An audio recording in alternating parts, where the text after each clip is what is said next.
Akhirnya kita balapan di Monaco lagi untuk salah satu balapan paling mewah dan ikonik di F1 yaitu Monaco Grand Prix. Dan biasanya sih race week di sini serunya itu cuma sampai qualifying karena pas balapannya, ya you know lah. Tapi sudah ada rule wajib 2 kali pit stop. Dan bagaimana balapannya dengan rule ini? Ya, menurut gua ya, berasa kayak nonton WEC asli, sumpah kayak beda-beda kelas gitu karena saling nahan satu sama lain dan jaraknya itu juga nggak main-main ya. Gua beri rating, 1,75 dari 5 dah. Classic Monaco. Dan gua aja sambil ngerjain skrip ini sambil nonton balapannya ya. Jadi ya wes lah, tanpa basa-basi langsung aja gua bahas winners and losers Monaco Grand Prix 2025.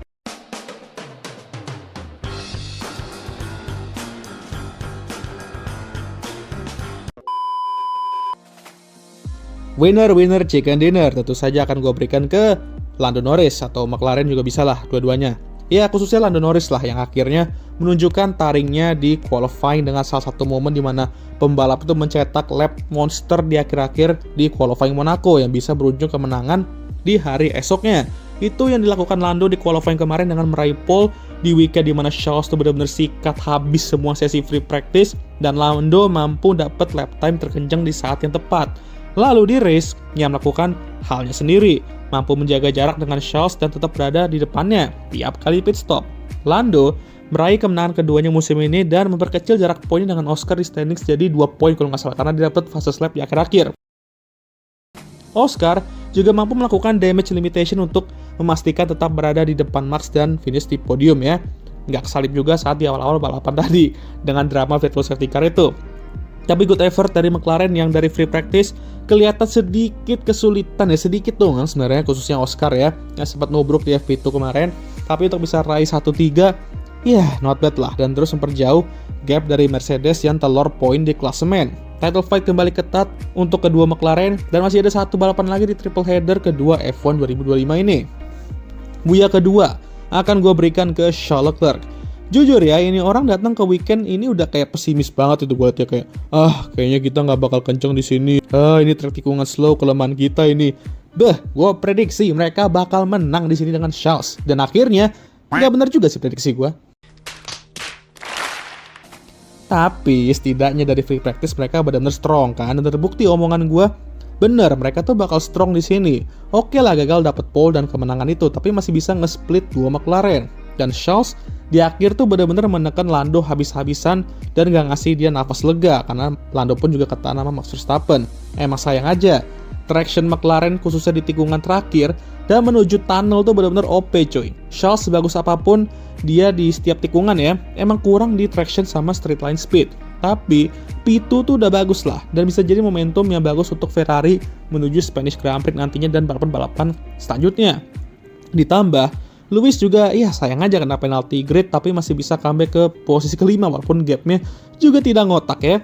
Not bad dan terus mendekat ke Red Bull untuk posisi ketiga klasemen itu ya dimana ia masih tercarry keras sama Max ya.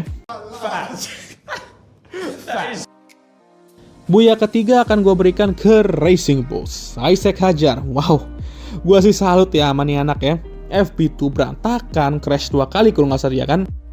Tapi di qualifying langsung gacor dan dengan penalti idolanya Lewis kena penalti itu, dia start dari posisi kelima dan di race dia dan Liam Lawson melakukan taktik yang sama seperti tim-tim lainnya.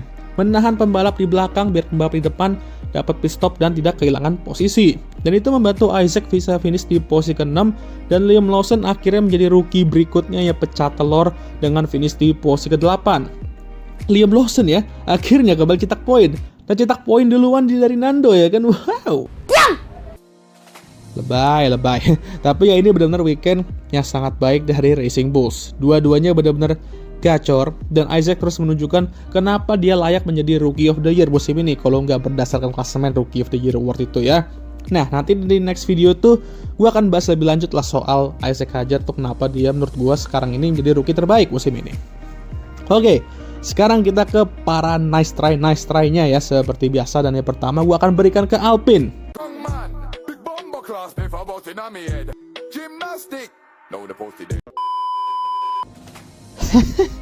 Akhirnya bisa make tuh video lagi ya guys ya. Apalagi Elbow Booklet tuh juga menang di feature race F3 tadi ya. Mantap ya. Tapi ya gue benar-benar shock juga sama pace Alpine di sini. Mereka di free practice tuh juga benar-benar sudah struggling banget, apalagi Franco yang selalu finish terakhir di setiap sesi free practice kalau nggak salah. Bahkan saat qualifying juga. Dan kalau bukan karena penalti pembalap di depan, ya bakal start dari belakang juga. Lalu saat race ya oke lah, mereka berdua start di row kedua terakhir, dan mungkin dengan 2 kali pit stop bakal naik berapa posisi. Tiba-tiba Pierre Gasly malah meng-Sherlock 2018 sendiri dengan remnya blong dan nabrak Yuki. Ngeri sih emang untuk punya rem blong di Monaco ya kan. Dan bahkan saat di pit aja kesulitan untuk berhentiin mobilnya.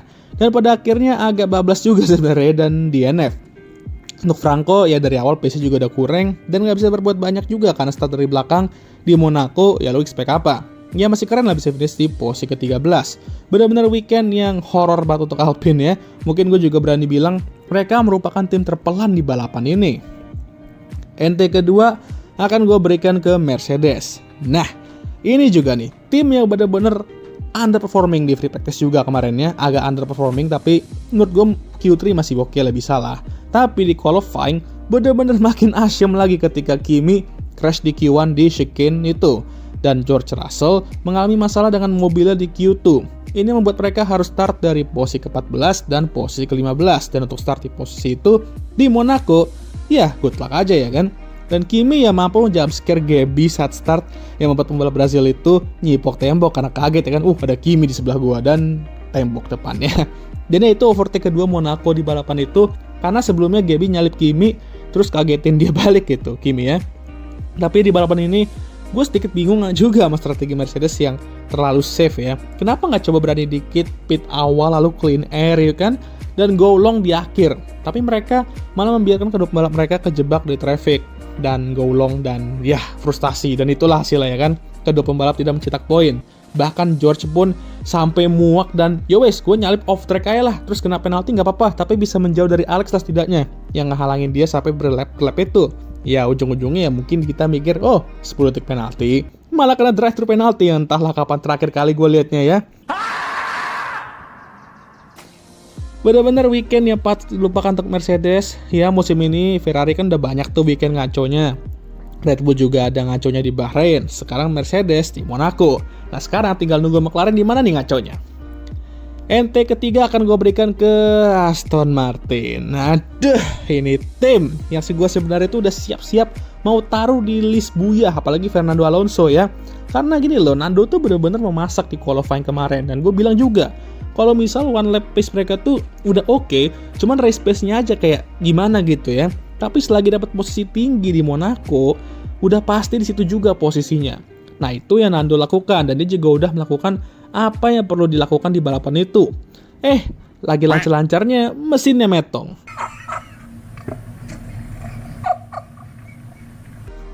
Klasik Fernando Alonso luck ya.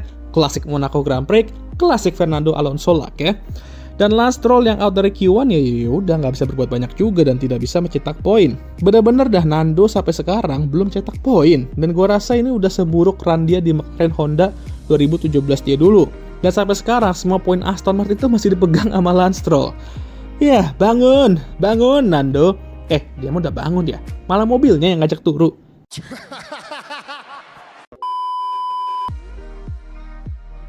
Tapi ya, rule 2 kali pit stop ini emang memberikan kita salah satu balapan yang strategis banget. Ada yang sampai rela nahan pembalap di belakang biar pembalap satunya yang di depan tuh bisa menjauh, bisa pit, dan gak kehilangan banyak posisi.